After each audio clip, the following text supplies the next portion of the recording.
Et bienvenue dans le premier épisode de notre JDR en live sur Twitch. Je laisse la parole au MJ. Bonsoir tout le monde. Alors, je vais vous faire une petite présentation un peu du contexte de là où on joue. Donc, nous jouons sur Warhammer Fantasy, célèbre licence de Game Workshop. Et nous utiliserons pour cette campagne le système de Warhammer V2. Donc, on va dire que c'est une sorte de rétro gaming holistique. Donc, l'action se déroule dans l'Empire, pour ceux qui connaissent l'univers de Warhammer, donc le vieux monde. Et nous allons baser notre histoire dans le calendrier impérial en 2522, après Sigmar. Pourquoi cette époque? Elle est très intéressante, car il y a ce qu'on appelle la tempête du chaos. En effet, pour ceux qui connaissent l'univers de Warhammer, une des plus grandes menaces sur les communautés humaines, ce sont les guerriers du chaos, qui vivent au nord du vieux monde. Et en l'an 2521, le seigneur de la fin d'État Archaon décida de lancer une grande guerre, une grande invasion des territoires humains de l'Empire, là où vivent nos chers joueurs. Alors je vous présente donc la carte de l'Empire. Je ne sais pas si sur Roll20 ils verront. Oui, on voit tes pings, rassure-toi. Ok, parfait. Donc, l'Empire, c'est quoi? C'est la nation humaine la plus importante du vieux monde, que ce soit culturellement ou technologiquement parlant. Elle est divisée en plusieurs duchés. Vous avez, par exemple, le Midland, le Reckland, Stirland, tout un tas de duchés qui est régi par une seule entité, l'empereur, qui est actuellement Karl Franz Ier. Donc, comme je vous le disais, le seigneur du chaos, Archaon, décida, sous l'appui des quatre dieux du chaos, d'envahir les nations humaines pour amener l'apocalypse sur le vieux monde. Donc la guerre commence en 2521 et il attaqua par le nord par Kislev.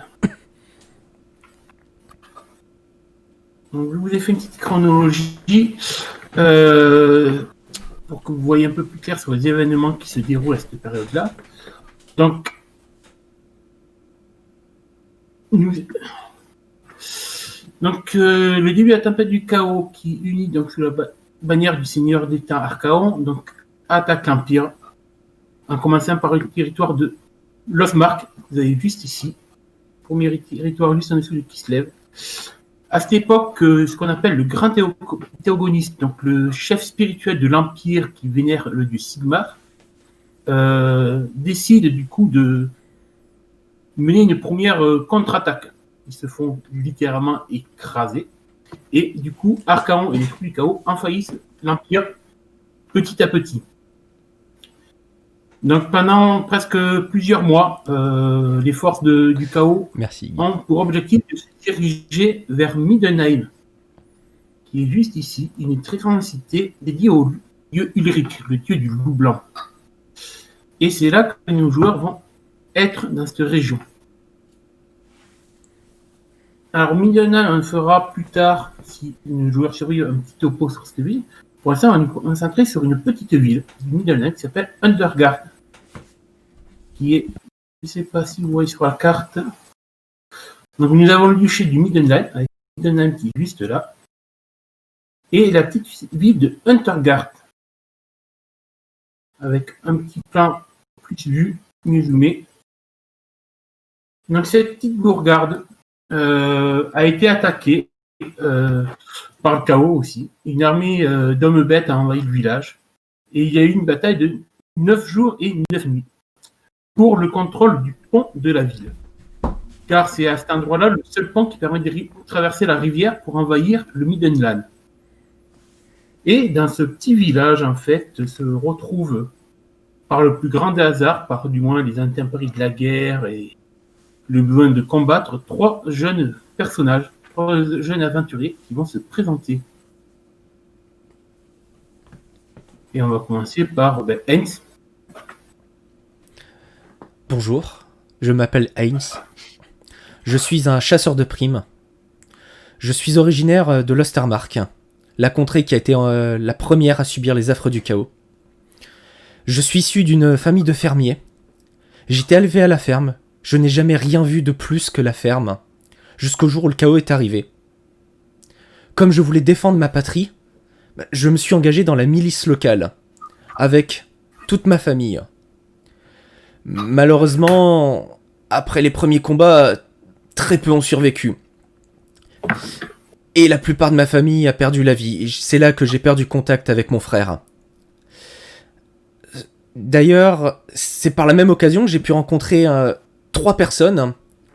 3 personnes qui étaient eux-mêmes chasseurs de primes et qui ont eu pitié de moi, je n'en sais rien. Peut-être par envie, tout simplement. Ou peut-être parce qu'ils avaient perdu beaucoup de compagnons dans cette milice. Ont décidé de me proposer de les accompagner. Et que je devienne chasseur de primes. J'avais tout perdu. La ferme était détruite, elle avait pris feu. Tous les champs et les bêtes avaient été soit tués, soit rasés pour les champs. Je n'avais plus rien. Du coup, j'ai décidé de les suivre. Jusqu'à Untergard, où en tant que bon chasseur de primes, on s'est dit qu'il était temps de refaire partie de la milice, quitte à gagner un peu d'argent, puisqu'au bout de plusieurs mois de vagabondage avec ces personnes, j'avais acquis un peu d'expérience. Mais après 9 jours et 9 nuits de combat, il s'est avéré qu'en fait j'étais le dernier des survivants. Donc je suis le dernier des chasseurs de primes de mon groupe. Et c'est là que j'ai rencontré deux fiefés personnages, un certain Oscar, un certain Siegfried, et à force de shopping ensemble, on s'est liés d'amitié. Ok, parfait. Est-ce que tu peux juste hors RP, nous présenter ton personnage de savoir manière quel est son rôle dans le groupe? Dans quoi il est spécialisé? J'ai une double spécialité. Je suis un bon tireur et j'adore le corps à corps. Disons que je vais un peu réduire les ennemis au tir avant de les finir avec un bon coup d'épée dans la figure. Subtilité. Ouais, il a l'air d'être très subtil. Attends, moi aussi, je crois qu'il y en a un aussi qui me troll avec le mot grenade. Bref, donc ça, c'est pour Johan, donc incarne Hens, donc un chasseur de primes. Et nous avons un autre chasseur dans le groupe. Lui, c'est un chasseur tout court. C'est Oscar, qui est interprété par Tristan. Et oui, bonsoir. Je me prénomme très humblement Oscar Friedrich Bartholomew Schulz. Et comme vous pouvez le deviner, je viens d'une cité très riche de Stirland. Et j'ai été élevé dans une famille noble. Mais après plusieurs années, à mon adolescence, j'ai décidé de devenir chasseur afin de fuir l'oppression de la ville et l'hypocrisie complète de la noblesse. Et cela a fait que plusieurs membres de ma famille m'ont complètement rejeté et m'ont considéré comme une disgrâce. Quelle bande de bigots! Je suis devenu chasseur parce que mon propre oncle lui-même était également chasseur. Et c'est lui qui m'a initié à l'art d'enlever la peau des bêtes et les traquer et vivre tout seul dans la forêt et subvenir à ses propres besoins. Et pendant la tempête du chaos, je suis resté majoritairement dans le Stirland en mettant, sans oublier de mettre des pièges aux quelques contes vampires qui faisaient l'erreur de passer sur mon territoire.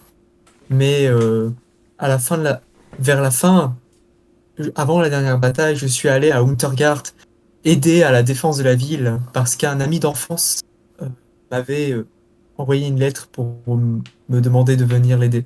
Et c'est ainsi que j'ai rencontré maintenant mes 2 compagnons d'armes, Heinz et Siegfried.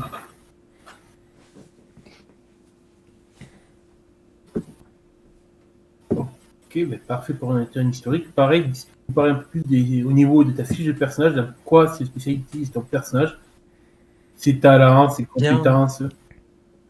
Oui, alors donc je suis un humain chasseur. J'ai la trentaine. Je suis très grand et effilé, presque comme un elfe, blond aux yeux gris-bleu. On pourrait presque croire à un certain idéal. Et je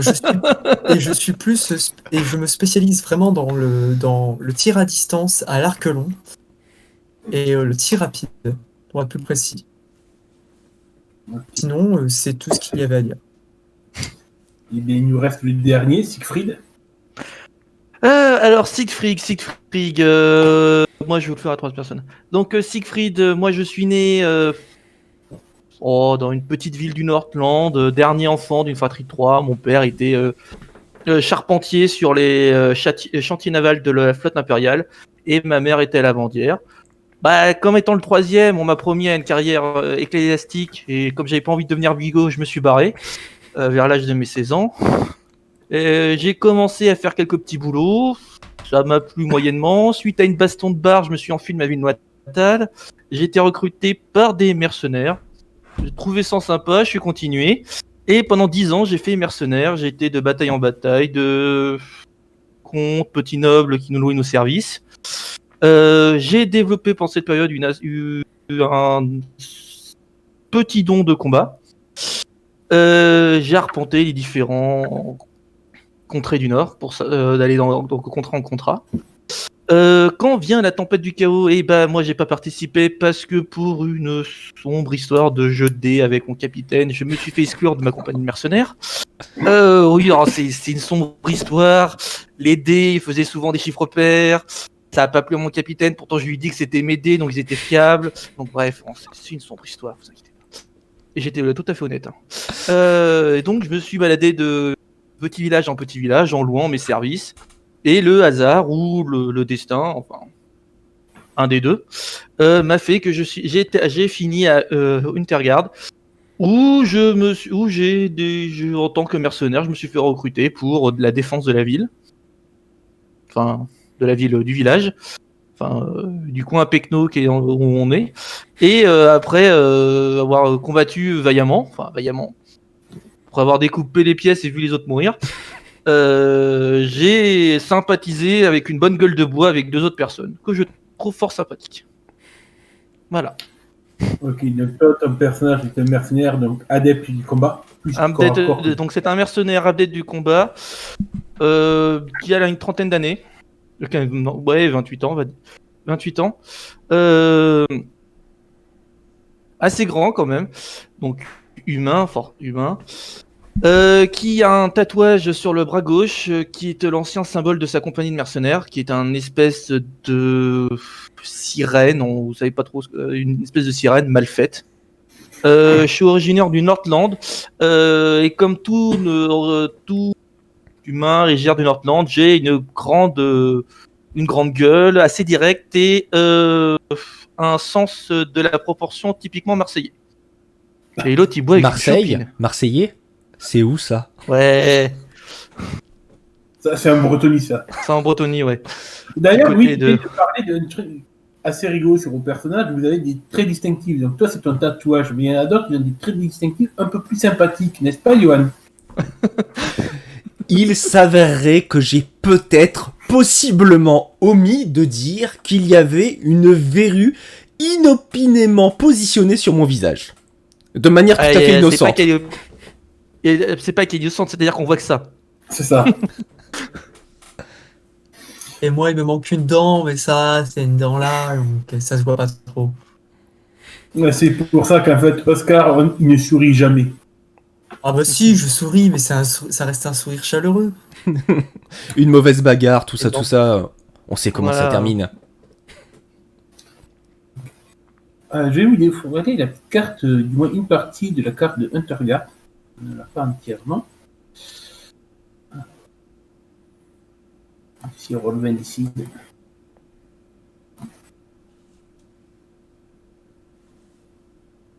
Tac. Donc voici la place principale de Untergard, le Hikerplatz. Excusez mon accent germanique, là, j'ai pas fait allemand au lycée. Donc, comme je vous disais, Untergard a été attaqué pendant une bataille de 9 jours. En fait, vous avez défendu le village.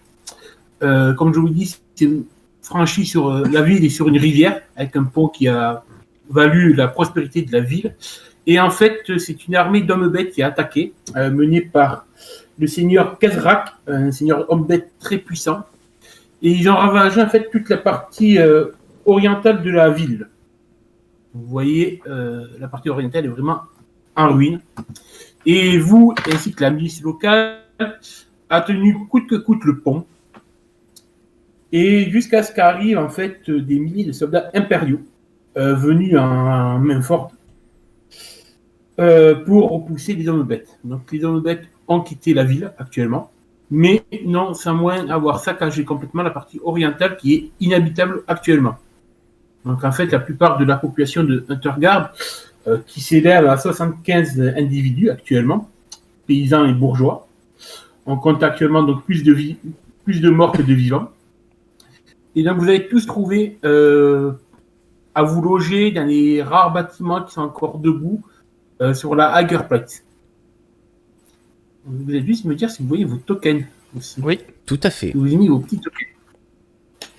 Donc voilà, la situation de la ville a été sauvée de peu, même si toute la partie orientale a été dévastée.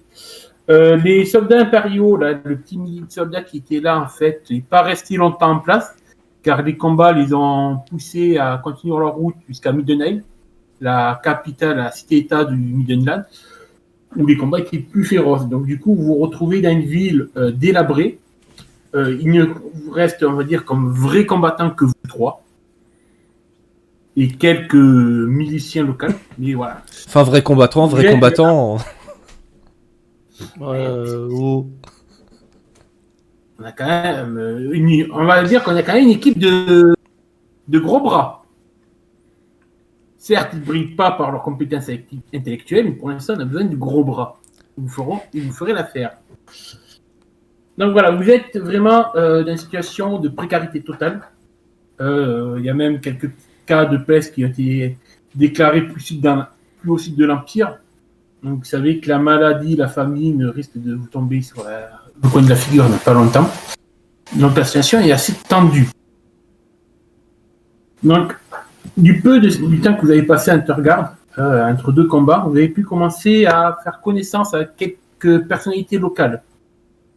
Donc vous avez en premier lieu le bourgmestre Gerhard Geiler. Je vais vous dévoiler. Tac. Donc, hop, ce bon vieux monsieur, donc qui a d'un certain âge, le bon vieux Gerhard, c'est un vétéran grisonnant qui est âgé d'une 50aine d'années. Il est le plus gradé du Surion d'Huntergard en tant que bourgmestre. Et du coup, vous voyez qu'il essaie de superviser en fait la remise en pied de la ville. En ça, il est soutenu par une vieille personne qu'on surnomme Granny. Granny, qui c'est un peu la rebouteuse du village. Relevez un. Donc Granny, petite vieille très limite effrayante quand on la croise au coin de. Ouais, j'avoue qu'elle n'a pas une tête assez patibulaire. Je peux l'appeler Mamie Granny. Réaliste, oui. Est-ce qu'on peut l'appeler Mamie Granny? Justement, Mamie Granny, c'est un de ses surnoms le plus courant, car en fait, elle vit un peu à l'écart du village, de ce que vous avez vu. Non, t'es sûr? Elle tient surtout l'orphelinat. En fait, elle s'occupe de tous les orphelins du village. Et à ce moment, des orphelins, il y en a beaucoup plus que d'adultes. T'es sûr que c'est pas plutôt Mamie la sorcière qui est en maison pas des pistes qui garde les petits enfants pour les foutre dans le four? Parce que là, vu la tête. Alors, c'est une rebouteuse et en effet, vous savez que dans le village, il y en a toujours un qui est prompt à la déclarer de sorcière. C'est le père Dietrich, le prêtre de Sigmar local. En même temps, lui aussi, je ne veux pas dire, il n'a pas une gueule d'ange. Donc justement, vous savez quoi, il y a des tensions entre justement le prêtre de Sigmar. Donc Sigmar, qui c'est comme divinité, c'est le dieu tuteur de l'Empire. C'est, on va dire, le plus gros culte qu'il y a nationalement au sein de l'Empire. Donc ils ont quand même, les prêtres de Sigmar ont un certain poids dans la politique locale. Donc voilà, on va dire la sorte de triumvirat qui dirige un peu Huntergard en ce moment et qui essaye de relever la ville. D'accord. Eh bien, ça a l'air d'être une bande de joyeux lurons. Hein. Joyeux, je dirais pas des lurons certes, mais non, même vous, vous faites pas forcément les fiers à bras, vous êtes quand même pas mal épuisé par les 9 jours de combat. Pour vous, ça a été vraiment les premiers feux de la guerre. Mais à part, sauf pour Siegfried, qui a déjà eu le goût de la bataille avec sa compagnie mercenaire. Mais vu qu'en réalité, il jouait plus au dé qui participait aux batailles, a-t-il vraiment connu les vraies batailles? Bah, si, Non. eh oh. Par contre, moi je tiens à dire que les 3 personnages ici présents ont quand même une gueule de planqué. Hein. À mon avis, ils ont t'es pas vu dû. Ils ont pas dû voir beaucoup Tu d'hommes t'es bêtes. vu Hein. planqué là-bas là Le chasseur de primes là. Non, non, moi je me suis mis sur le pont, j'ai regardé les hommes bêtes. Vous ne passerez pas. Tu parles. Bah. Le premier jour il s'enfuit, les 8 autres jours il était aux toilettes, bizarrement. Constipation, le vrai. dégât de la peur et tout. Cette tempête du chaos vous perturbe beaucoup mentalement, car autant en tant que chasseur de prix que mercenaire, vous avez l'habitude d'affronter des humains. Là, pour la première fois de votre vie, vous allez affronter des hommes bêtes. Donc, pour ceux qui ne savent pas, les hommes bêtes sont des sortes de croisements entre des boucs et des hommes, un peu à l'image de satyres, comme on pourrait trouver dans la mythologie. Donc, c'est pas forcément des créatures qu'on croise à tous les coins de rue, ou à tous les coins de forêt. Donc, c'est des créatures vraiment qui sentent, qui puent le chaos. Donc, pour vous, ça a été vraiment un choc aussi. La première fois que vous avez été vraiment confronté au chaos. Vous en avez toujours entendu parler du chaos, comme une lointaine menace. Maintenant, vous savez qu'elle existe, cette menace. Donc, quoi qu'il en soit, vous avez tous été épuisés par le combat. Vous voyez qu'on est sur une matinée, une nouvelle matinée se lève. On est le 10e jour. Hier, vous avez entendu les derniers soldats impériaux lever leur campement pour monter vers le nord, vers Middenheim, vous laissant seul. Et du coup, la matinée se lève avec une petite brume qui se répand du côté oriental de la ville, cachant les débris de la guerre, ces maisons incendiées. Il fait un peu frais. Et vous savez que... vous voyez que ce matin, les gens commencent à... Moins le peu de gens, les 75 habitants qui sont encore présents, commencent un peu à se rassembler sur la Hagerplatz. Il y a pas mal la foule commence à se rassembler. Et du coup, vous allez commencer à me faire des tests. On va lancer les dés. Car tout bon jeu de rôle doit de lancer les dés. Ouais. Sauf Siegfried, parce qu'on sait qui va tricher, va faire des doubles. Ouais. Donc, Warhammer, c'est simple au niveau du système de jeu. Pour ceux qui ne connaissent pas, c'est un système de pourcentage. En fait, on va lancer un dé 100, un dé à centaines. Les joueurs ont des scores dans des compétences, des caractéristiques.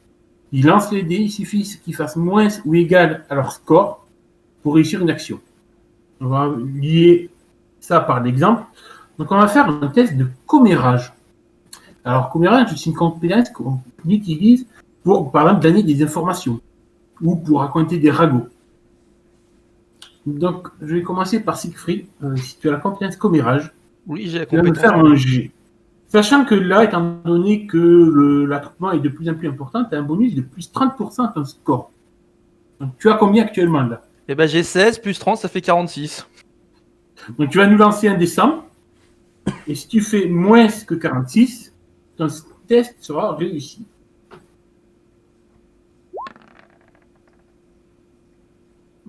Et non, c'est un échec. Tu es sûrement trop occupé à peut-être aiguiser ton épée ou à essayer de retirer la flotte qu'il y a dans tes bottes qui sont à moitié trouées par l'usure.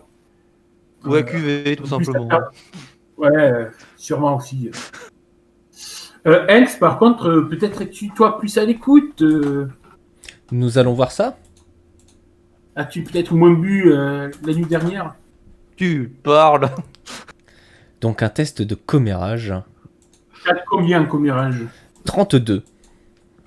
Donc du coup, tu passes à 62, car pareil, toi aussi, tu as un bonus. Il y a pas mal d'attroupements. C'est réussi.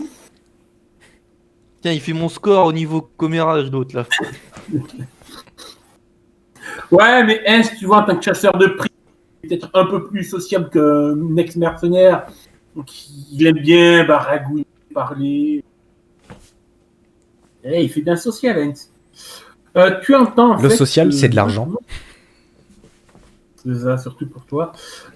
Tu entends, du coup, visiblement, il y a un petit vieux, un des rares petits vieux qui a survécu, que le grave Boris Thornbringer de Middenheim a envoyé une récompense aux habitants de la ville en reconnaissance de la résistance héroïque que vous avez fait pour contrer l'assaut du chaos. Alors, toi, tu as déjà entendu parler de ce personnage, de ce grave Boris. Le grave, c'est le nom qu'on donne, le titre qu'on donne au Middenheim pour le comte électeur de la province. Disons que c'est, on va dire, voilà, le président régional de la région. Donc, visiblement, voilà, le grave Boris, visiblement, va offrir une récompense aux habitants. Et là, Parce que immédiatement, t'arrives comme j'ai une compétence de calcul mental très très élevée en tant que chasseur de primes, je me retourne vers les habitants qui racontent ça et je leur dis, mais on parle de quel montant là? Et ça doit être divisé en combien? là, tu vois, le petit vieux, je sais pas, moi j'entends juste parler d'une récompense. Je suis pas sûr, moi perso, je préférerais un bon morceau de pain et de fromage plutôt que de l'argent, hein, mon bon monsieur. C'est pas l'argent qui va me nourrir. Hein. Heinz, il pense déjà au fait que s'il y a moins d'habitants, ça va se répartir en moins de personnes. Du coup, pareil, toi, Oscar, tu commences à te traîner, tu t'es réveillé au petit matin t'as eu l'idée d'aller chasser, poser un collet dans la forêt. Et en revenant au village, pareil, tu vois, tout l'attroupement et tout, et en te liant un petit peu dans la foule pour retrouver tes deux autres compagnons, toi aussi, tu vas me faire un petit test de commérage. Donc, annonce-moi ton score, s'il te plaît. Ouais. Allez. Si on m'a rappelé. 77. Voilà, même, t'as combien? T'as 26% de base, avec Ouais. tes 30% de bonus, ça te ferait 56. T'as fait 77, t'as fait un échec. Ah mais y a que moi qui pouvais réussir. Sympa. Quand il faut parler d'argent, forcément, un chasseur de primes. J'ai appris des meilleurs. Et j'ai envie de te dire pourquoi t'as alors l'argent aussi. Ah, c'est sûr que pour se parler pognon, t'as sûrement appris d'un mec. Tu te souviens d'un gars, d'un ancien chasseur de primes qu'on surnommait un certain Iggy, que t'as connu d'un autre vie, qui était très très pognon. Ça lui parlera s'il écoute ça. Et de ma mémoire lointaine, il me semble qu'il avait une petite préférence pour l'arnaque aux vieilles dames. Oh, ça dénonce. Et c'était le roi des chasseurs de primes. Notre dieu vénéré à nous, les chasseurs de primes. Ah, une légende, ce Iggy. Bref, en fait, c'est toi qui apportes un peu aux deux autres. En fait, tu retrouves aussi Siegfried et Oscar, ouais, un peu dans leur coin. Et je les regarde, je fais... Dans l'odeur de l'argent, Heinz? Moi je dis plutôt Toujours. qu'ils sont l'odeur de l'alcool. Mais bon, après. c'est qu'un détail. Oui, mais pour payer l'alcool, il faut de l'argent. Et je repère l'odeur je de dis l'argent pas. avant l'alcool. Ouais. D'ailleurs, comment voyez-vous hors jeu les liens entre vos personnages? Est-ce que du coup, ce fait de s'être connu pendant 9 jours de bataille, ça vous a approché? Est-ce que vous avez eu une certaine amitié qui est née, ou est-ce qu'il y a des tensions encore entre certains? Je veux pas dire, on a quelqu'un qui vient d'une famille un peu noble, il y en a un qui est gros fermier d'un gros pécor. Pour moi, comme en tant que mercenaire, que j'ai déjà servi j'ai quand même servi dans des batailles, pas que des jeux de dés. Je considère que ce sont un peu des camarades de combat. Donc, je suis plus dans une relation de camaraderie, comme j'avais dans mon ancienne compagnie de mercenaires. Donc en fait, tu les arnaques encore au dé. Ça, faut qu'ils arrivent à prouver. L'alcool révélera tout. Voilà. L'alcool est non. dangereux pour la santé d'ailleurs. À cette époque-là, on sait pas. Hein, attirant. Puis, C'est à chaque que tu tires un peu à la gueule, parce que c'est vrai que les stocks d'alcool là sont très limités. Là. Ah oui, mais ça. Les batailles, c'est d'ailleurs un truc qui te fait beaucoup râler de bon matin, c'est que t'as pas eu ta dose. Allez, on est en Midland, hein, on n'est pas dans le Nordland. Dans le Nordland, on aurait toujours eu l'alcool. Hein. Ok, C'est ça le donc voilà. problème. Et toi, Hens, comment par rapport à tes deux compagnons, les liens que tu peux avoir avec eux? Bah, disons que depuis un peu moins d'une année, j'ai été réélevé comme un chasseur de primes. Disons que j'ai un peu de mal avec eux. Ils viennent des cités, il y en a un qui est noble. J'ai l'impression qu'il me prend de haut. Enfin, moi, Ouais, noble. j'ai été élevé comme un pécor. Et puis, il Ouais. sait que je viens de la ferme. Et il a osé me dire Heinz, la ferme. Donc à partir de là, ça ne pouvait pas passer. Donc, J'ai jamais dit ça. donc, je suis en train de me dire qu'en tant que chasseur de primes, c'est bien d'avoir des boucliers humains au cas où. Mais ils ont l'air sympathiques pour des boucliers humains. Ça se trouve, ça deviendra des boucliers et des amis. Voilà. Qu'est-ce De qu'il a mon côté, de mon côté, je me dis que ça fait longtemps que j'ai pas rencontré des gens un petit peu connards sur les bords, mais qui étaient francs avec les gens qu'ils croisaient. Et Du je coup, suis pas un connard, moi. comme j'apprécie beaucoup la franchise chez les gens, même s'ils m'insultent un peu, je veux bien rester avec eux au moins un petit moment. D'accord, oui, donc on voit qu'il y a une sorte d'amitié vache qui se fait entre les... En même temps, vu les persos qu'on a créés, je pense pas qu'on pouvait faire mieux. Pour information, pour les viewers et les gens sur YouTube, la plupart des personnages ont été créés au hasard par lancer de dés. Totalement au hasard, même. Oui, totalement au hasard. Hein. Sauf le Noblio qui a voulu faire sa précieuse et faire ça sans lancer de dés. Ouais. Voilà, du coup, Ernst, t'es allé voir un peu les autres pour leur dire, ouais, j'ai entendu dire qu'il y aurait une récompense là qui va arriver au village et tout. Enfin, déjà, tu vois, vous voyez les deux autres il y a déjà les couronnes d'or, les pièces d'or qui brillent dans les yeux là. Il entend déjà le bruit là. Il y a... J'ai entendu Justement, parler d'un il y a- paquet d'or. J'ai envie de dire, les gars, c'est en fonction du nombre de survivants. Donc on divise la somme par les survivants. Si on allait voir les blessés. Donc, justement, Non. Non, t'as raison, c'est vrai que la bonne chose à faire, ce serait de les guérir quand même. De s'assurer qu'ils puissent survivre. Alors, moi j'arrive, je regarde Heinz, je fais non. Ensuite, je regarde Oscar et je fais non. On va voir le Bourgsmerd, on va lui demander combien est la récompense, et on demande aussi la récompense comme quoi on a pour avoir défendu sa putain de ville. Le temps que vous commenciez à vous projeter sur cette histoire de pognon, de récompense qui a l'air de vous émoustiller un petit peu les bourses de monnaie, Enfin, les bourses, les vous bourses. entendez un murmure parcourt la foule au moment où le capitaine Schuyler apparaît. Donc, je vais le mettre sur la carte, c'est bon, bravo monsieur. On devrait lire un peu la tête. Il apparaît, l'un de ces hommes dispose d'une caisse de bois devant lui afin qu'il puisse monter dessus pour être vu de tous. Parce que le pauvre, à 50 balais, il s'est un peu tassé, il n'est pas bien grand. Donc, malgré son âge avancé, le capitaine grimpe sur sa caisse avec aisance et souplesse. Et bien que son uniforme et son armure soient usés et abîmés, et un peu serrés au niveau de la taille, tout bon bourgmestre se doit d'être un peu un surpoids, il dégage quand même un charisme naturel qui impose le respect à la foule. Il lui suffit de lever la main pour faire silence et s'adresser à la foule. Bon peuple de Dunkerque, aujourd'hui est un jour glorieux. J'ai en effet reçu une lettre du grave Todbringer de Middenheim. Le vieux loup vit toujours et la fière cité de Middenheim se dresse toujours aussi vaillante et forte. À l'annonce du fait que la cité du loup blanc soit toujours debout et qu'elle ait résisté aux assauts du chaos, la foule exulte de joie. Vous voyez, il y a vraiment une liesse de joie générale. Sur 75 pécores, pas beaucoup, mais bon. Vous voyez qu'il y a quand même...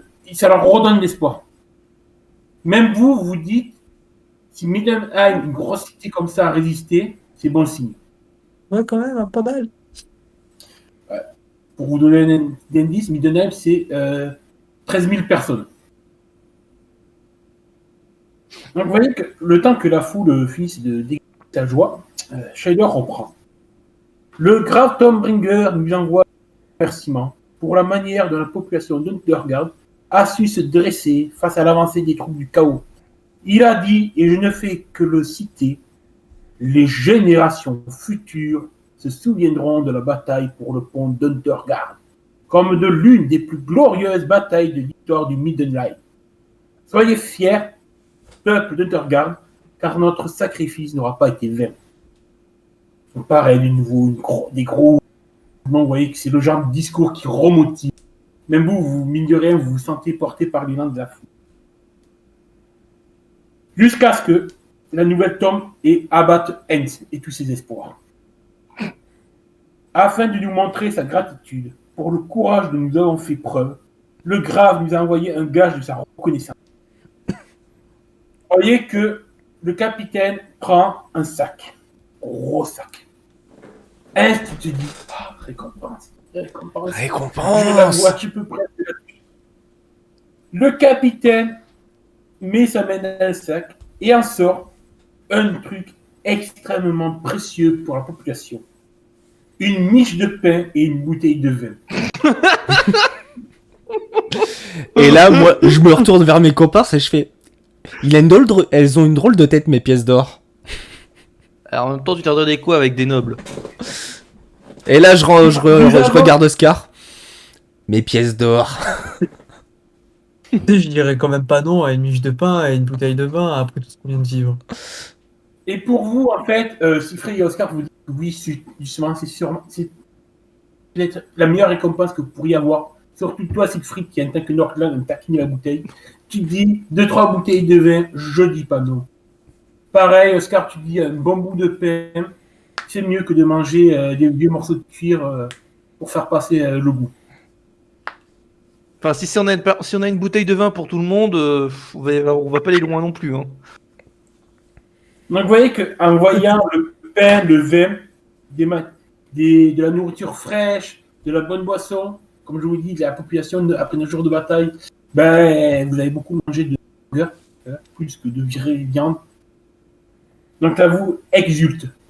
Vous entendez des cris de joie, des longues vies au grave, longue vie au bourgmestre. Vous voyez que voilà, tout le monde est heureux. Scheider, le bourgmestre, brandit haut le pain et le vin, tandis que voilà, la foule crie à s'en briser la voix. Et moi, je suis à la fois content parce que je vais avoir à manger à boire, mais je fais ouais. Je suis comme ça, à moitié dépité.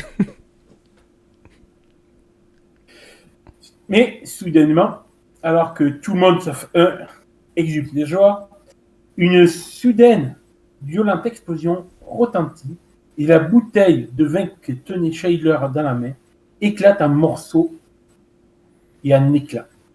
Vous voyez que la panique s'abat sur la foule avec la violence d'un orage d'été. Vous entendez donc ? Ça vient Quelqu'un a tiré sur la bouteille? La bouteille vient d'exploser.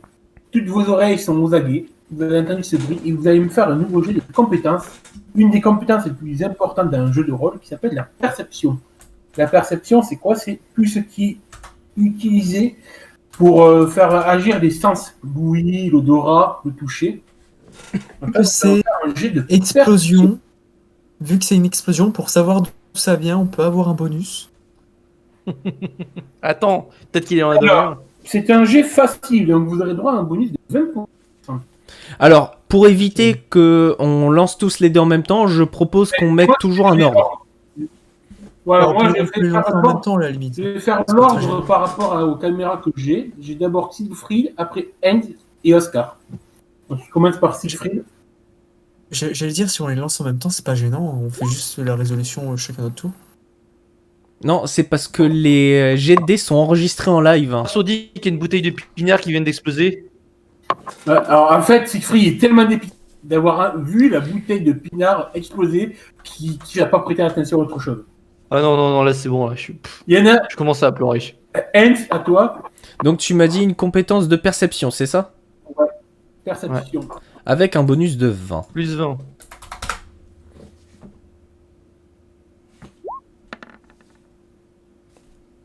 Échec. T'as encore les bruits des pièces d'or dans tes oreilles. 54 en perception. En fait, ce qui se passe, c'est qu'il y a les morceaux de verre qui s'étalent par terre, et moi, ça résonne comme si c'était de l'or qui partait par terre. Oscar, Ça se lance. Sauf l'honneur. Non, même pas. Attends. Attends, là- perception 0, non, t'as pas perception 0. Ouais. Non, mais j'aurais dû avoir 50, donc pas grave. 50 avec le plus de 20. En fait, j'ai 30 en perception. D'accord. Hmm. Ouais. Vous avez pas vu d'où prenait le bruit précisément, mais visiblement, ça avait l'air de venir de la zone orientale, de la zone dévastée de la ville. Donc le temps que vous essayez de comprendre ce qui se passe, vous entendez un autre bruit, comme des hurlements. Et ça, faut pas être bouché pour l'entendre. Vous voyez 4 formes sortir de la brume et s'avancer sur le pont. Alors, je vais les choper, mes petits bonhommes.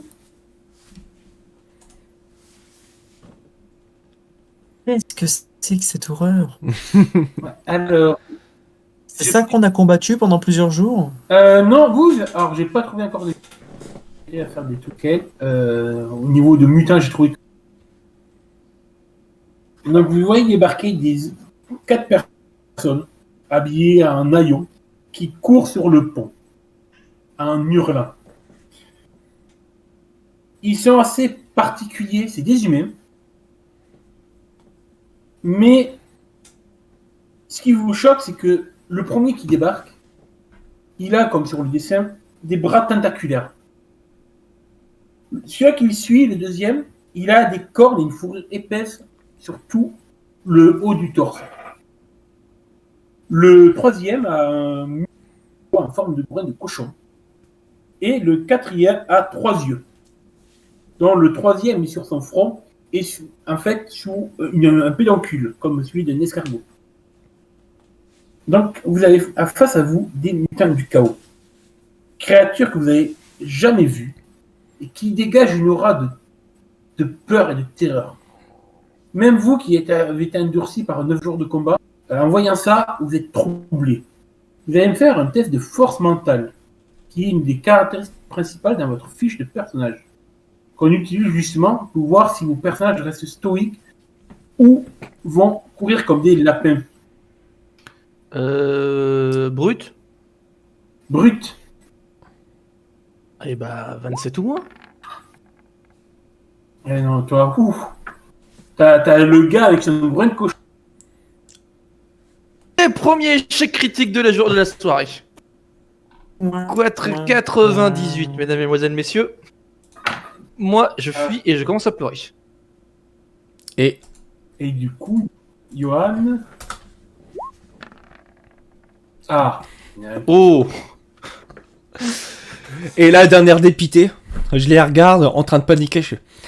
La ferme me Ben, manque. tu vois que Oscar, il est pas très rassuré, mais encore ça va. Il tient encore dans ses bottes. Par contre, tu vois que Siegfried, là, il est tué d'un coup. Il a vu le gars avec son brin de cochon. Alors, il a peut-être été traumatisé étant enfant par un cochon. Oh, pas les cochons, pas les cochons. Et là, je Mais le tu vois regarde. qu'il- Je le regarde et je il lui est fais. totalement. Les cochons, tu sais, à la ferme, on les tuait. Non. Donc, du coup, Hans, tu vois cela, tu peux agir. Tu vois, du coup, vous êtes quand même vers le fond de la place. Le bourgmestre était un peu au devant. Tu vois que, en fait, ces créatures, ces mutants sont en train de courir dans votre direction pour taper dans le tas. Visiblement, ils cherchent juste à charger toute la population pour essayer de tuer le plus de monde possible. Tu peux agir. Pour ce premier tour de combat, je t'autorise à réussir à agir, étant donné que tu es le seul à avoir réussi force mentale. Alors, question rapide. Double question. Oscar, tu pourras agir. Oui, attends, je finis. Oscar, tu pourras agir après, au tour d'après. Par contre, Siegfried, tu t'es littéralement mis pisser dessus. Littéralement, là, t'en peux. Vraiment, tu le vois au loin courir dans la brume, ce regard avec ce brin de cochon. Alors, littéralement, tu te sens plus. Au bout de 9 jours de combat, la tension est toute cumulée. D'ailleurs, tu vas prendre 2 points de folie. Oh la vache, carrément. D'accord. Point de... le point de Donc, folie, les c'est points de folie, comment ça marche en fait? C'est des points que vous avez cumulés si vous voyez des choses terrifiante, voire horrifique. Non, arrivé pas des à un cochons. Arrivé à un certain seuil de point de folie, ça va carrément vous donner des avantages et vraiment des folies en termes de jeu. De la schizophrénie, de la paranoïa, des phobies. Enfin, pour l'instant, tu cumules juste tes points, mais arrivé à un certain moment, il va t'arriver une bricole psychologique. Ok. Donc, Hens, que fais-tu? Quelle Alors, était tes questions déjà? Double question. Il a ramené des bouteilles d'alcool. Combien y en a-t-il et sont-elles loin de moi? Ah ouais, on va dire qu'il y a une dizaine de mètres. D'accord. Deuxième question. Y a-t-il du feu? Là, actuellement, non, c'est le matin. Il n'y a aucun brasero. Ici, il y a peut-être un petit brasero par là. Bon. Mais si t'as l'idée de faire des cocktails Molotov, je suis pas sûr que ça marche. Mince. Bon. Je prends mon arbalète. Puisque j'ai toujours mon arbalète sur moi. Je regarde les deux. Va encore falloir que je fasse tout moi-même. Qu'est-ce que la ferme me manque. Je regarde Siegfried, je fais « regarde, voilà comment on abat un cochon. » Et donc là, je brandis mon arbalète. J'utilise une demi-action pour viser. Je vais viser Tentaculeman en première ligne. C'est lui-là, donc. Et du coup, je vais utiliser ma demi-action supplémentaire pour lui décocher un carreau d'arbalète. Ok, donc en termes de mécanique de jeu, là déjà tu peux te dire que le temps qu'ils traversent tout le pont et qu'ils arrivent sur le bourgmestre, t'en as pour 2 tours. Le temps qu'ils traversent même un courant, le pont il y a pas mal de débris et tout. Donc ça. Au niveau après en termes de mécanique de jeu, comment ça se passe? En fait, à chacun de vos tours, vous avez droit à soit une action complète, soit à 2 demi-actions. Donc, comme tu l'as dit, viser te prend une demi-action. Du coup, tu es libre de faire une attaque standard qui te prend aussi une demi-action. D'ailleurs, sur votre journal, je vous ai mis une aide de jeu qui s'appelle Action de combat que je vous ai affiché. Je ne sais pas si vous la voyez. Ouais, ça est en train de s'afficher. Et elle s'affiche Voilà, donc sur le ça- stream également. Ok, parfait. Donc ça, vous pouvez le garder, ça sera toujours consultable. Donc pour bien préparer vos tours de jeu. Donc vous avez donc les demi-actions. Donc vous pouvez en cumuler 2 dans un tour, forcément, et l'action complète. Avec chacune, ils vont vous donner des bonus sur par exemple, des tests de capacité de combat ou capacité de tir. Voilà, donc vous allez voir, ça fait peut-être un peu d'infos, mais au jeu, vous allez apprendre à les maîtriser, ces actions de combat.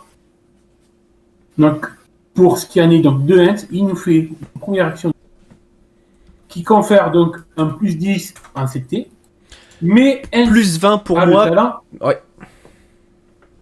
Ça. Puisque j'ai une compétence qui Donc, me les rajoute plus 10. Je l'affiche d'ailleurs à l'écran. J'ai tireur d'élite qui me rajoute naturellement plus 5 à ma CT, qui a été directement rajouté à mes statistiques. Mais étant donné que j'ai une adresse au tir, au lieu d'avoir un bonus de plus 10 à mes jets de visée, j'ai un bonus de plus 20. Il va arrêter de crâner l'autre, là. Du Donc- coup, tu as Ah non, mais CT attends. combien actuellement? Là, t'as pas encore vu, mais il va mettre un tour à recharger son arbalète. Oui, c'est vrai, tu diras. Il pourrait rater. Donc,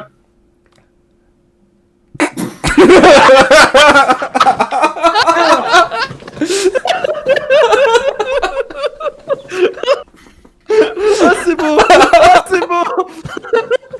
Et l'arbalète explose dans sa main, il se prend la corde et il perd un œil. Ça, c'est une campagne qui commence. Ah ouais, la campagne elle commence bien, ouais, je te le dis. je vais expliquer pour tout le monde qui nous écoute pourquoi ce sourire général. Donc, Hens a une capacité de tir de base de 48. Comme on l'a expliqué, il prend son temps pour viser. Heureusement qu'il prend son temps pour viser. Ça Ouais. lui fait un score de 68. Il devait donc faire 68 ou moins. Ce qui est quand même une bonne pronostic de chance. Hein. Niveau probabilité, on est bien. Il fait un magnifique jet de 100. Sachant, donc c'est un échec, sachant qu'en plus de cela, à Warhammer, quand vous faites un score de 95 à 100, c'est ce qu'on appelle un échec critique. Donc là, c'est ça, c'est le méga échec critique. Comment ça se traduit? Ça va se traduire par une couille qui lui arrive, littéralement. Donc, tu épaules ton arbalète tu vises la tentacule. Mais en fait, tu as mal calculé ton angle de tir. Elle est où la petite réglette? Et tu dégommes le bourgmestre. Ouais. En fait, tu vois, le problème, c'est que le bourgmestre était encore sur sa pièce et tout, il était encore un peu en hauteur. Et avec la brume et tout, qui est un peu sur le pont et tout. Du coup, tu vas me faire des dégâts. Alors, les dégâts de l'arbalète, ça t'affiche de base.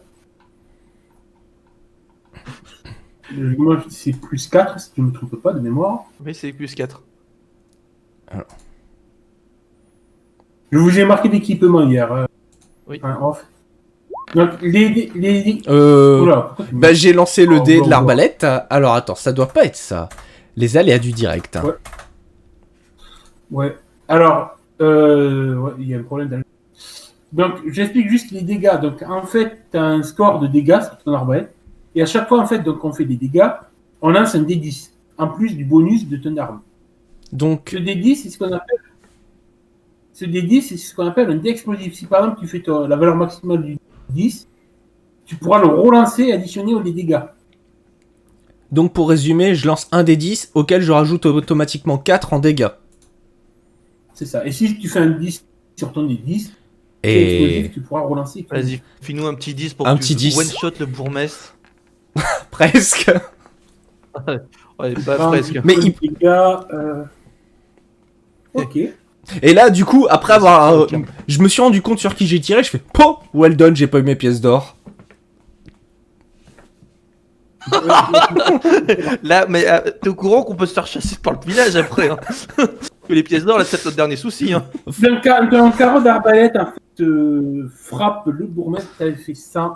Mais en plus, c'est 100, c'est-à-dire que c'est dans la tête. Donc, ouais, en fait, tu vois que le carreau d'arbalète, on va être quand même sympa pour lui quand même, se plante dans son épaule droite, et violemment. L'impact, en fait, la force du carreau dans son épaule le projette en arrière. Il tombe de sa caisse.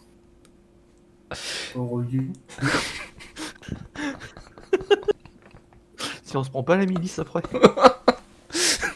Et puis, donc après avoir fait ma remarque sur les pièces d'or, je La fais... stratégie. Non mais, en fait, je regarde, je fais... Non mais faut un appât, en fait, les gars.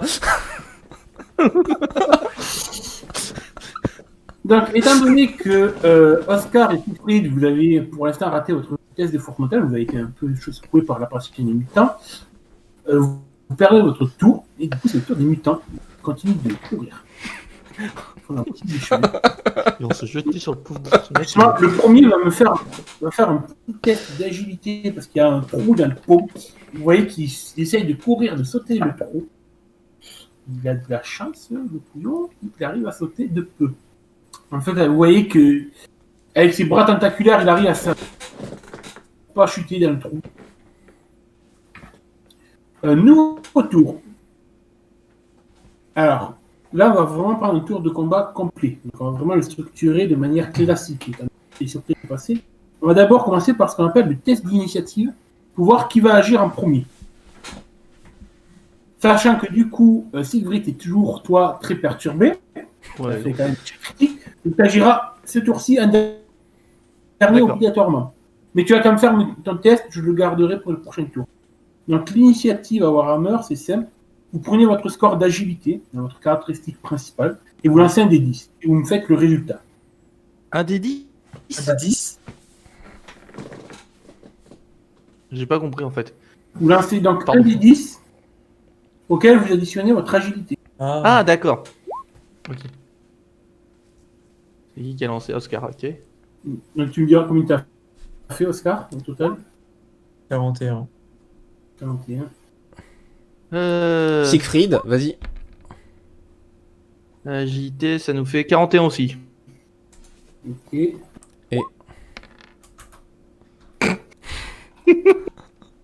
Et caractéristiques. Agilité, 30.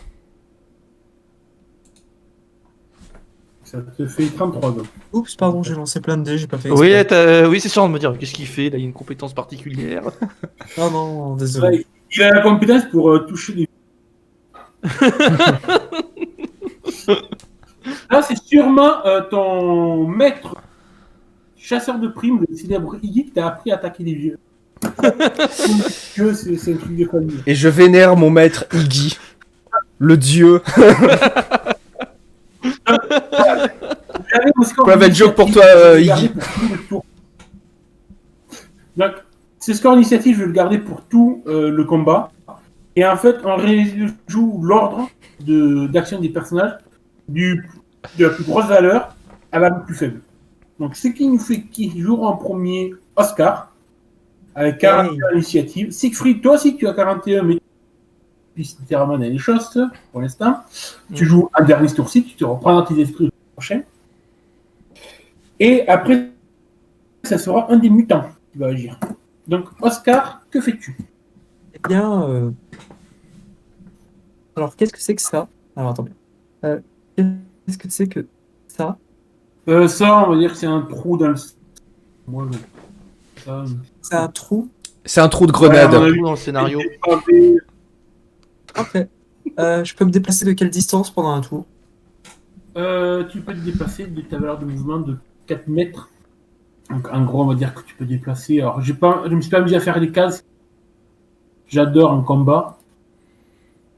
Et tu peux te déplacer facilement vers là, quoi. Tu peux te mettre à avoir.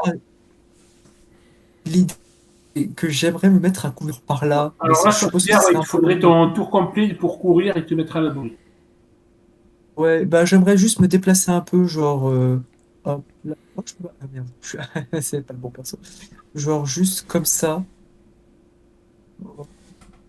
Comme ça, j'ai une belle vue sur les mutants et je leur tire dessus à l'arc long. Il y en a un, En prenant.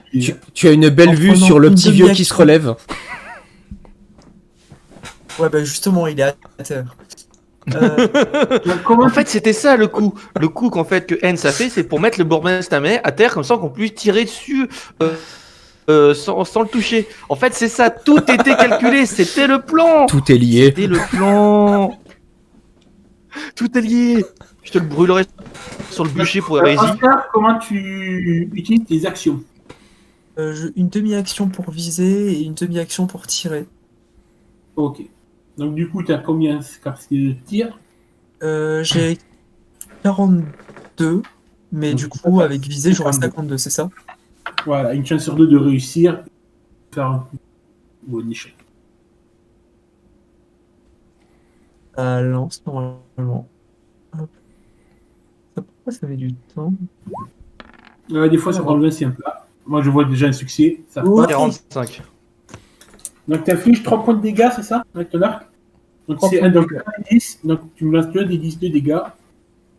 T'as dit quoi? 3 des 10? Non, j'ai vraiment pas entendu en fait. Un des 10. C'est 3 points de dégâts. Ah! Ouais, ça fait du sens, ok. Ça fait 5 points de dégâts. Alors, pour juste faire un petit résumé sur le combat, en fait, au niveau de lancer. Donc, ça pour le corps à corps, le tir, vous faites d'abord donc, un dessin pour voir si vous touchez. Par exemple, là, tu as fait 52. Ça passe. Après, en fait, ce score, on le prend pour voir où tu localises le coup que tu as porté. Pour cela, il suffit d'inverser les dizaines et les... Par exemple, ton 52 se transforme en 25. 25, moi, mon tableau me dit que tu touches dans le bras droit. D'accord. Donc ça, c'est sur un seul dé, en fait. Sur un seul dé, ça nous permet de calculer deux choses. Si tu touches et où tu touches. Ok. Voilà. Si tu te foires comme certains... La la la la la. Après, donc ça, un jet pour toucher. On fait un jet pour les dégâts. Le D10 plus ton bonus d'arme. À cela, moi, je vais retrancher le bonus d'endurance de la créature. On va dire sa résistance naturelle pour voir combien elle encaisse réellement. Donc, sachant que les mutants ont une endurance de 3. Donc, sur tes 5 points de dégâts que tu lui as fait, il n'a subi que 2. Voilà pour le combat. C'est très simple, c'est 2 jets de dés. Pas de soucis. Du coup, au mutant, vous avez donc le deuxième qui court. Celui-là avec la fourrure et les cornes, des sortes de cornes de bouc. Ça va, Siegfried, t'as pas peur des boucs? Bah, Tu me laisses faire un nouveau jet pour savoir? Uniquement les cochons, les soirs de pleine lune. Vous voyez, qui court, pareil, il s'approche, il essaye, tu vois, carrément, il baisse la tête, les cornes bien dirigées vers le bourgmestre qui est au sol et qui hurle de douleur. Un carreau inopiné dans l'épaule. On se Après, demande nous pourquoi. arrivons au mutant qui a 3 yeux, pareil, qui court, qui continue sa course. Et du coup, tac, tac, tac, le prochain jouet, ça sera Hans. Hans, que fais-tu? Je recharge mon arbalète. Alors, recharger ton arbalète. Recharger ton arbalète te prendra un tour entier. Oui. C'est pour mieux Tu laisses viser un tour et entier pour ne mieux pas faire- tuer. Vous voyez que le 4e mutant, pareil, continue à courir. Vous voyez que leur but, c'est de charger. Et du coup, Siegfried, on arrive à toi. Avant toi, il y a quand même le dernier mutant, avec les bras tentaculaires, qui lui va charger le bourgmestre, qui va essayer de l'attaquer. Avec un bonus, il le touche. En fait, vous voyez qu'avec ses tentacules, il ramasse. Il a, en fait, dans ses tentacules, il y a une masse rouillée. Il va toucher le bourgmestre sur le coin de la tête. Donc le bourgmestre hurle, déjà qu'il est à terre, une épaule ensemble, il se prend un coup sur la tête. Il n'est pas bien, le bourgmestre. Et là, le bourgmestre hurle Yamete Kudasai. Du coup, Siegfried, c'est à toi. Bah, que veux-tu que je fasse? Moi, je dégaine mon épée, je prépare mon bouclier et j'essaye de courir pour essayer de sauver le bourgmestre et de me mettre le plus proche des monstres. Je pense que tu peux arriver par là, pour ce tour. Et le tour prochain, tu pourras charger un des mutants. Ouais. Du coup, tu conclus le tour. On reprend un nouveau tour. Du coup, vu que tu peux réagir normalement, tu es à 41. Donc tu vas jouer en même temps que Oscar. Vous jouez un premier. On va quand même laisser l'honneur à Oscar. Alors, en termes de ligne de vue, je suis pas un salaud. Même si Siegfried a eu la bonne idée de son personnage devant le tien, je considère que tu peux facilement te décaler d'un petit pas sans te coûter de mouvement. Oui. Parce Et que puis, tu t'es quand même plus doué que Heinz pour le tir. je peux aussi Tout de faire ça. suite, tout de suite. Voilà. Ouais, non, mais. S'il te plaît, t'as vu d'où t'essayes de tirer. Après, là où Plus loin. t'étais, ce qui était bien, c'était t'étais sûr d'un échec critique de toucher Siegfried. D'ailleurs, La bonne équipe de coéquipiers que j'ai. Hein. D'ailleurs, si je ne me trompe pas, au bout d'une certaine distance, t'as un peu un désavantage sur le jet. Ouais, c'est à très longue distance. Ouais. Donc du coup, bah, qu'est-ce que je fais? Voilà, pour ce soir, on va vraiment faire simple. Eh bien, qu'est-ce que je fais? Eh ben, je recharge gratuitement, puisque j'ai la compétence, le talent réflexe éclair, rechargement rapide. Donc je recharge gratuitement et je revise et retire pour au total une action complète. Sur lequel Euh, Je vais remettre ta numéro 1. Il y en a un qui a déjà pris des dégâts, Oui. La numéro 1, celui qui t'avait visé. lui. Ok, ben le même. Celui-là, le numéro 1. Ah.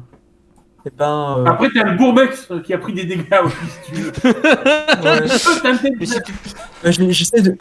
Mais du si coup, tu veux j'essaie de tirer sur le tirer mec sur qui fait lui. des dégâts au bourgmestre, il faut d'abord que tu tires sur l'autre là-haut. Attends, finalement, je vais quand même me mettre comme ça, voilà.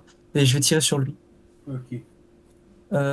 Donc, je vais faire mon dé d'agilité, mon dé de CT plus 10. Viser, c'est quand même le fun. Ouais. Ça, c'est ce qu'on appelle du cul, les enfants. Donc, tu as fait 51 sur 52, ça passe.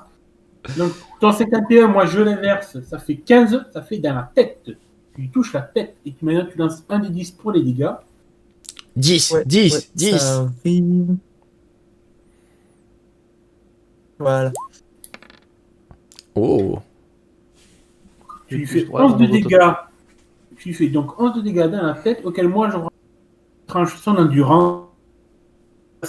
Donc, 11 moins 3, ça fait 8. Il est très mal, donc tu ta flèche en fait se fige dans sa gorge, tu vois, qui tombe au sol. En fait, la flèche, c'est vraiment n'a pas traversé. Elle est tu vois qu'il est en train de se situer avec son sang. Carrément, là, je te le dis à titre indicatif, il lui reste pas un point de vie. Il est vraiment très mal. Le bourgmestre peut s'en occuper. Le bourgmestre peut le tuer. Siegfried, à toi. Tu vois que Oscar a réussi un très beau tir. Là, sa flèche vient se planter dans la gorge du mutant. Que fais-tu? Eh ben, je voudrais faire une course pour frapper le mutant qui est déjà sur le point de mourir, pour pouvoir l'achever et essayer de protéger un peu le bourgmestre. Parce que même tu peux faire de mieux. Un conseil. Sur les actions de combat, tu as la charge. Oui, Vu que tu as apporté, en fait, on considère que tu vas prendre ton tour pour charger, donc prendre ton élan. Tu as plus de 4 mètres d'élan, donc tu peux. oui, ça va. Et au moins, comme ça, tu auras un bonus de plus 10 en capacité de combat. D'accord. Ben, c'est ce que je vais faire. Je vais faire une charge. Donc je charge héroïquement. Tu charges héroïquement celui qui a une flèche dans la gorge. Oui. Et vie, hein. Oui. En essayant, c'est une charge héroïque pour protéger le bourgmestre que certains de mes alliés ont du mal à reconnaître comme allié. À tuer t'inquiète, au prochain tour. Alors, je lance. Oh, bah, de toute façon. De peu. Attends, j'ai pas un bonus caché, secret qui me permet de. Un bonus pitié du MJ. Ouais, le bonus pitié du MJ qui me permet de. Y a pas les dés de chance? Ouais, non. Alors, comme je vous l'ai dit, c'est une règle que je rajoute à Warhammer. C'est les dés de coup de pute. Alors, cette idée, en fait, si vous pouvez cumuler des points de chance. On va appeler ça des points de chance pour être plus libre antenne. Donc, vous pouvez utiliser des points de chance que vous en avez à volonté pour relancer un dé.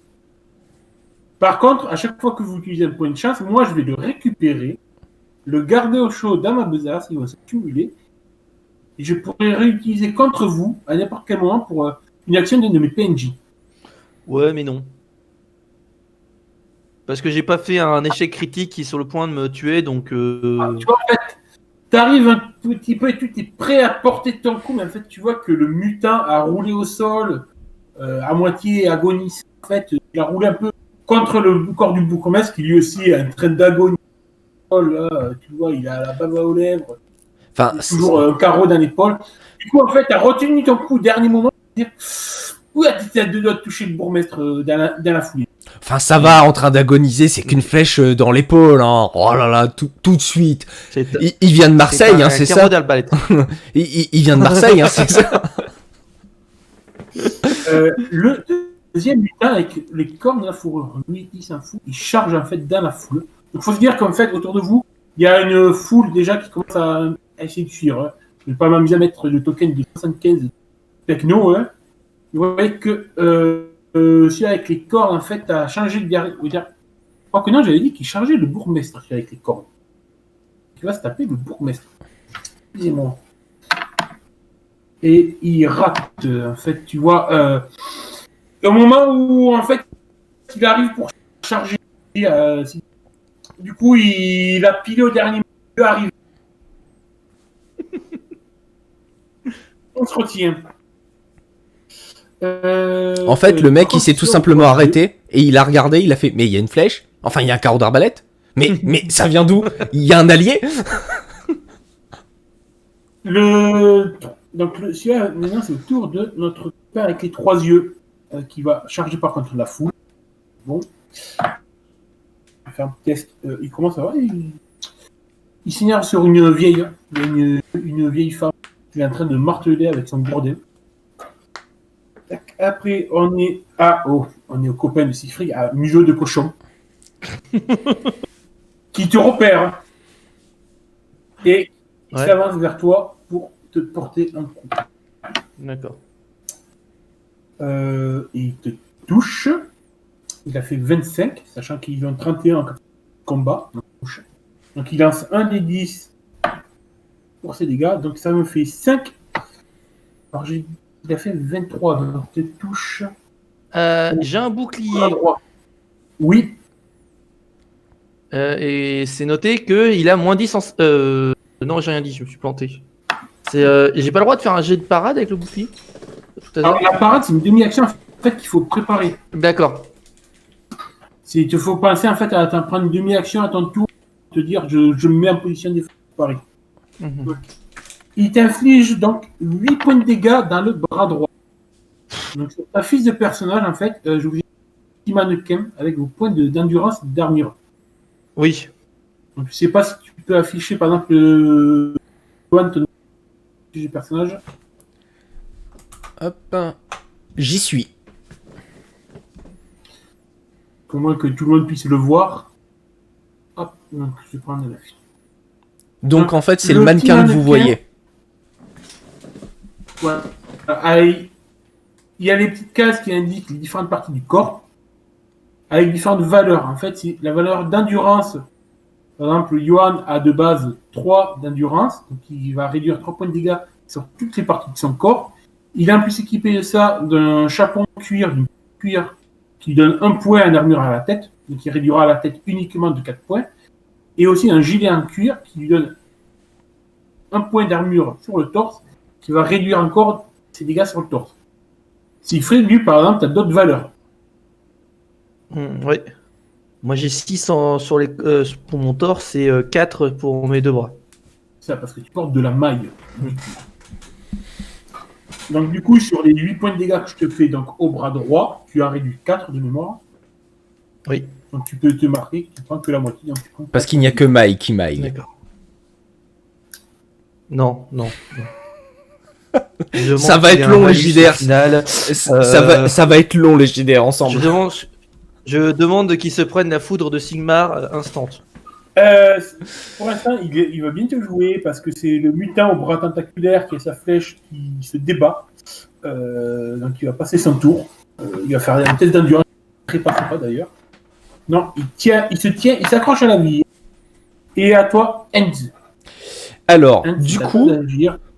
on va faire une action que je qualifierais de drôle, de coup de poker. Je vais viser celui-ci. Celui juste derrière le bourgmestre. C'est le numéro 2. Donc, Tout à fait. C'est celui avec les cornes et la fourrure. Du coup, Ok, je vais le viser. Donc, décris-moi tu n'es pas cette action. Je vais le Ouais. viser. En fait, t'aimes pas le bourgmestre. En fait, c'est ça. Je me dis, Alors, il m'a volé sur mes pièces celui-là, d'or. Sur celui-là, je considère que ça passe avec ton bonus. Ça aurait été ceux qui te contactent avec ces auraient eu un malus du fait qu'ils soient mêlés avec ton collègue. Là, je considère que ça va être un peu à l'écart. Il n'est pas rentré dans le combat encore. Donc, tu n'as pas de malus. Non, et puis j'aime bien En jouer. même temps, on a bien vu que même sans malus, Donc, indécent. Alors, capacité de tir.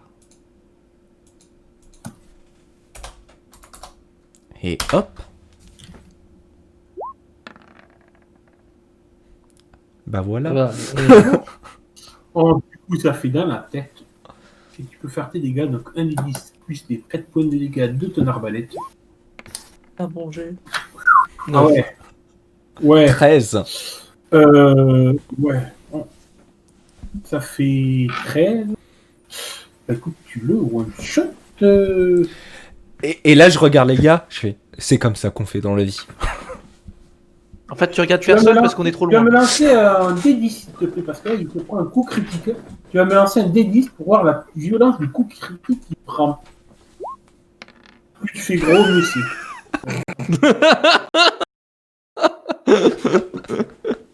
Ouais, bon, tu me mets quand même hors de combat. En fait, c'était pour savoir, désolé, le moment gore arrive, si sa tête s'arrachait et partait plus loin à effrayer les autres. Ouais, non, mais Ouais, arrête. Disons que là, pour l'instant, pour les combats, on simplifie les règles de combat au niveau et tout. Voilà, ouais. Tu as réussi quand même à l'éliminer. Et là, tu peux regarder les autres et dire, bah, vous voyez, quand je réussis mon coup, ce que ça donne. Et puis, est-ce qu'on peut vraiment dire que le précédent a été raté?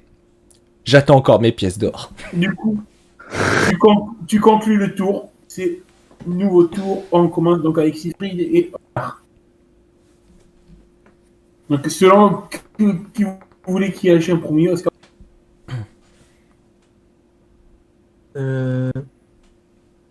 Du coup, c'est mon tour là. C'est à Oscar et Siegfried. Vous êtes en même temps. Ouais. Ok. Vas-y, Oscar, t'avais commencé. Ok, pas de souci. T'as dit qu'il y avait ce gars-là qui était en train de tabasser quelqu'un? Ouais, une vieille, ouais, tu vois, qui essaye de. Comment ça, lui fracasser Bon, quand les même, côtes à coups de masse. Quand même, c'est pas qu'on est là pour protéger la veuve et l'orphelin, mais on est quand même là pour protéger la veuve, la vieille et l'orphelin. Allez, je recharge, je vise et je tire. Ouais. La même chose que les 2 derniers tours. Et je te. Alors, non, c'est un échec. Non, mais en plus, j'allais te dire que j'allais te donner un bonus. Étant donné qu'il est très proche de toi par rapport aux autres. Bah, du qui coup, viennent dans le axe, ça passe. le bonus peut compter? Ouais, le bonus, oui, j'allais te dire un peu. Ça passe, donc fais tes dégâts. Oups. C'est 8 plus 3. 8 plus 3, ça fait 11. 11 moins 3 fait 5. Je relance juste pour tester les commandes. Ah, ok. Ouais, c'est bon. Ok, ouais, il a mal. Merci. Tu vois que ça se plante, en fait, au moment où vous lui avez donné une massue pour achever la vie, en fait, ta flèche se plante dans son bras. Et du coup, avec la douleur, il lâche son arme. D'accord. Siegfried. Comme je vois l'autre en train d'agoniser par terre, je vais taper sur son copain. C'est celui-là qui est. Ben, gros cochon. Ouais, le groin de cochon, hein, de toute façon. Hein. L'heure de Groin vérité. de cochon, groin de Vas-tu cochon, surmonter ta phobie? hein. Ouais. Ah, justement, tu vas nous faire un test de force mentale. Plus 30. Avec Le beau un jeu. bonus de plus 30, d'accord. Ouais. Le beau jeu. J'en sais rien, le beau jeu. Ouais, c'est bon. Oh, t'as pris ta peur à deux mains. Ouais, j'ai pris ma peur à deux mains. C'est le nom de son Non, j'ai épée. pris Ma peur. avec une bonne épée, quoi. Du coup, je t'autoriserai un bonus de plus 10% par le courage. D'accord. Qu'est-ce que tu fais comme action?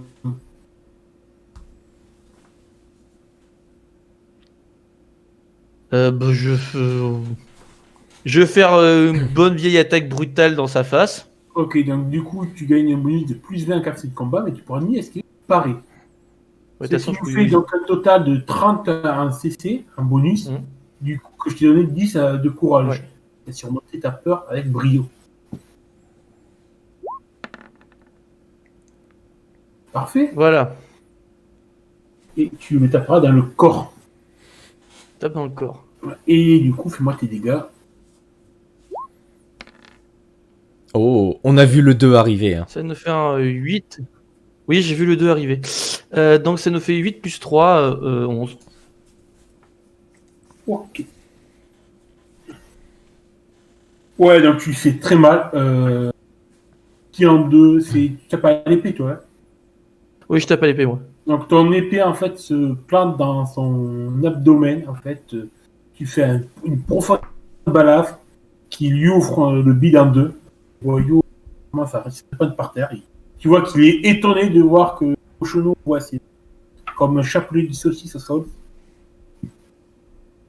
Et du coup, c'est à celui-là aux trois yeux qui doit agir. Qui a du coup été perturbé vieille massue par notre ami Oscar. Et il décide de te charger.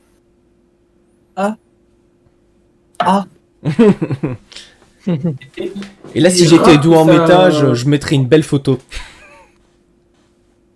Tu vois, il se précipite. Mais t'es pas doué. Avec la blessure qu'il a dans le bras, il manque des lampes, arriver sur toi et te charger. Donc tu souffles un petit peu, mais tu sais que si tu ne débarrasses pas au tour prochain, il sort sur toi. D'accord. Au tour de notre copain Cochonas, regarde ces boyaux tomber sur ses pieds. Il te regarde, et tu vois que dans ses yeux, en museau, en coin, la colère brille. Il décide de t'attaquer avec rage et désespoir. Mais tu vois que non, en fait, il est tellement plié en deux par la douleur. Il voit son poisson sortir de son ventre, caler par terre. Non, il n'y arrive pas là. Il a beau être matinal, il a mal. Celui-là avec les bras de tentacules, il trépasse en fait. Tu vois qu'il finit de gigoter au sol, la flèche dans la gorge, le sang qui pisse et tout. Il décède. Et du coup, c'est au tour de N d'agir. Du coup, quelle distance je peux parcourir pour charger et taper? De là où tu es, il te faudrait déjà un tour. Ou là. D'accord. Et après, au tour prochain, tu pourrais aller charger le numéro 4. D'accord. Bon, bah, dans le doute, je vais prendre un tour et je vais remettre un carreau. Hein. On sait jamais. J'ai pas de bouclier. Enfin, si, j'ai 2 boucliers, mais bon, ils me servent à tanker en attendant. Ouais. Le bourgmestre aussi pouvait être un bouclier si on... Ouais, lui, c'est. Mais bouclier pour les mutants, bizarrement. Bah, du coup, tu conclus ce troisième tour en bas, donc, avec Oscar et Sprint qui peuvent réagir. Hmm. Donc, messieurs, à vous d'agir. Eh bien, disons que j'ai un peu une monstruosité qui me fonce dessus. Alors, je vais répéter la même action que les 3 derniers tours, hein, ainsi que le même jet, comme ça, au moins. Pareil, on c'est un s'en doute bonus de plus 20 parce que là, il te charge. Il est vraiment important. pas. Ok. Ça va être difficile de rater, mais je suis sûr que je saurais quand même rater. Il y en a, ils disent ça, mais. 26, ça fait dans le corps, pareil, dans l'abdomen. Fais-moi tes dégâts. Oh, oui, c'est bon. Tu as fait combien? Tu le vois, 12. il a fait 9, ça fait D'accord. 12. Puisque le dé à rouler est arrivé au niveau de ta caméra, Tristan. Oui, ben, il y a le chat. Il y a le chatouille pour voir. Bravo. Du coup, ouais, là, en fait, tu vois la créature te charger. Tu prends un moment pour te concentrer, pour viser. Tu inspires, expires, lâche encore ton arc et la flèche se plante droit dans son cœur. Par la flèche d'Athéna. Meurs, Siegfried. pourriture. Siegfried. Bah, Siegfried, il va retaper. Il va taper sur le dernier mutant en vie. Hein. Ok. Mais tu fais quoi comme type d'attaque? Une attaque. Pourquoi il veut plus s'afficher lui? Je te donnerai un bonus de plus de 10% parce qu'il a mal un point. Tu vois, il aime plus le build que plus que se concentrer sur le combat. Donc. Attends, j'ai un bug et mon Roll20 veut plus afficher. Bon. Je fais une attaque standard. Donc une attaque standard, c'est une demi-action. Donc par exemple, tu peux viser si tu veux, pour avoir encore un bonus de plus 10 à CC, pour cumuler un total de plus 20. Ouais, c'est ça. Bah, je fais une attaque standard plus visée. Et je vais taper dessus. Donc ça me fait plus 10 pour la visée et plus 10 de bonus. Ouais. Parce que tu as un MJ sympa. Voilà, parce que j'ai un MJ sympa. Voilà. C'est un succès. C'est une réussite. Ok. C'est dans la jambe. Donc fais tes dégâts. Et c'est un magnifique 2. Plus 3, ça fait 5.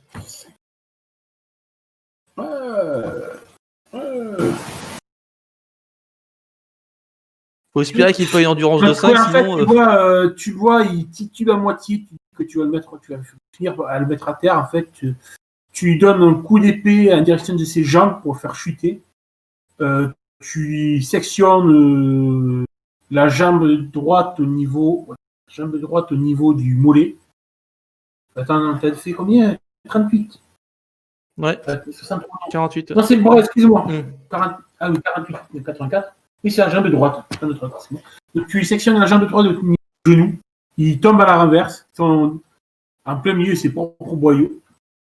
Et il commence à agoniser. Il va faire un petit test d'endurance pour voir s'il survit. Putain, il tient la plus vite. Tu vois que il tombe au sol, il a une marque de sang, tu en prends plein la figure et tout. Mais tu vois quand même que derrière son groin, ses yeux se braquent sur toi et il te lance un putain de regard mauvais. Tu vois, il te fait un duel de regard.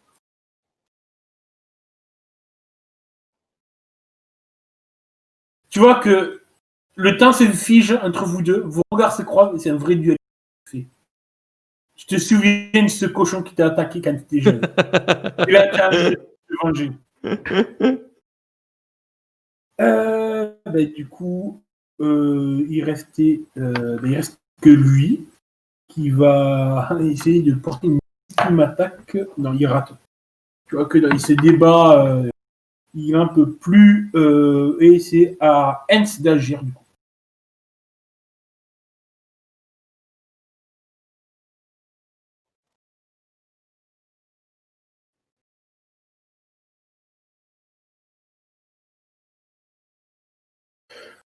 Je te jure que tu fais ça, t'auras du mal après. Tu auras un malus, vu les dispositions, tu auras un malus de moins 20.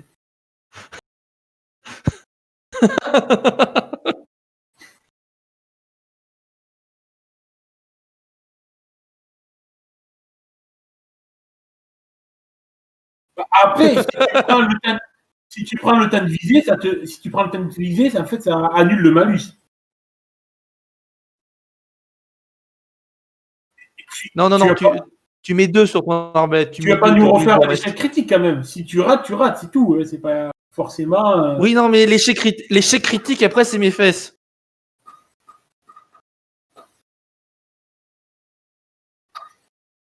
Mais mes peurs, elles sont déjà mortes. L'autre, c'est. Eds, tu passes ton tour.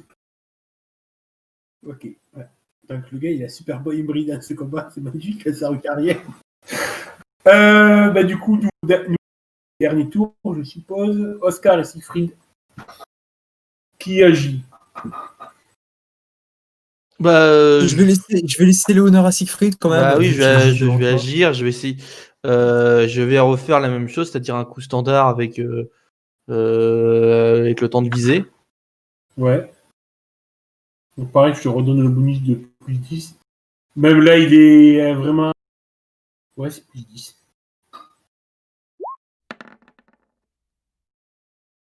Voilà. Passe. Fais tes dégâts. En même temps, il reste un point de vie. Hop, ça nous fait un total de 10. Ouais. Tu plantes ton épée dans son corps pour mettre fin à sa vie. Tu exultes de joie en fait parce que tu as eu ta revanche sur un cochon. Je mets ça dans ma bio. Revanche sur les cochons.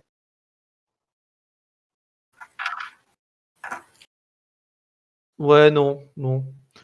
Moi, j'aurais appelé la journée de la douce trahison, mais après.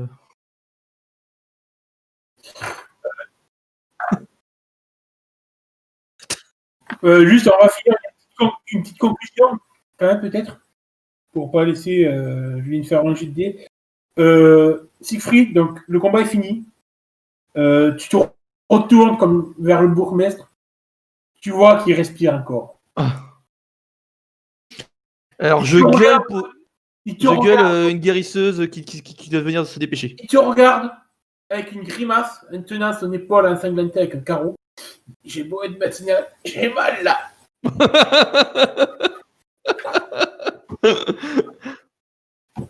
Et ça sera le mot de la fin.